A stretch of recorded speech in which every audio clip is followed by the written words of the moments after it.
আমার পকেটে টাকা নাই, আমার পকেটে কিচ্ছু নাই, আমার জীবন শেষ। কিন্তু আজকে আমি কোথায়? সরকার কি করছে? পুনর্বাসন কি 5 বছর পরে করবে? আমার কবরে গিয়ে কি পুনর্বাসন করা হবে সরকারের? এটাই আমার দুঃখ। আমি চাই ডক্টর ইউনূস নোবেল আমাদের আমাদের ব্যবসা বাণিজ্য আমাদের করার জন্য অতি দ্রুত প্রবাসী কল্যাণ ব্যাংকে বলা হোক আমাদের সাথে আমাদেরকে উপদেষ্টার বক্তব্য শুনে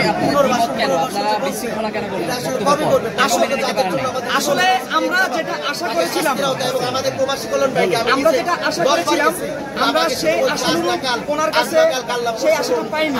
সেই কারণে কিন্তু আমাদের এখানে অনেকেই খেটে গিয়েছিলেন, কারণ আমরা চেয়েছিলাম কি আমাদেরকে পুনর্বাসনের ব্যবস্থা করা হোক। কিন্তু যারা ক্রিকেট অঙ্গনে ভূমিকা রেখেছে তাদেরকে যদি 50 লক্ষ টাকা দিয়ে প্রবাসী আমরা যে জীবন যুদ্ধ করে লড়াই করে কাছে আমাদের অনেক বড় একটা আশা ছিল। আমাদের জীবনে কিছু নাই, আমার পকেটে টাকা নাই, আমার পকেটে কিচ্ছু নাই, আমার জীবন শেষ। কিন্তু আজকে আমি কোথায়? সরকার কি করছে? পুনর্বাসন কি 5 বছর পরে করবে? আমার কবরে গিয়ে কি পুনর্বাসন করা হবে সরকারের? এটাই আমার দুঃখ। আমি চাই ডক্টর ইউনূস নোবেল আমাদের আমাদের ব্যবসা বাণিজ্য আমাদের করার জন্য অতি দ্রুত প্রবাসী কল্যাণ ব্যাংকে বলা হোক আমাদের সাথে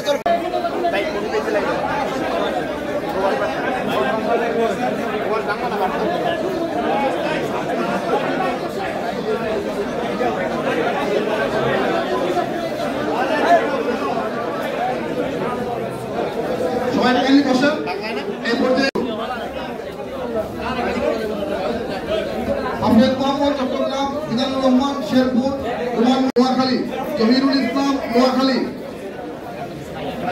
জাহাঙ্গীর নোয়াখালী, দেলোয়ার হোসেন কুমিল্লা, ফরিদ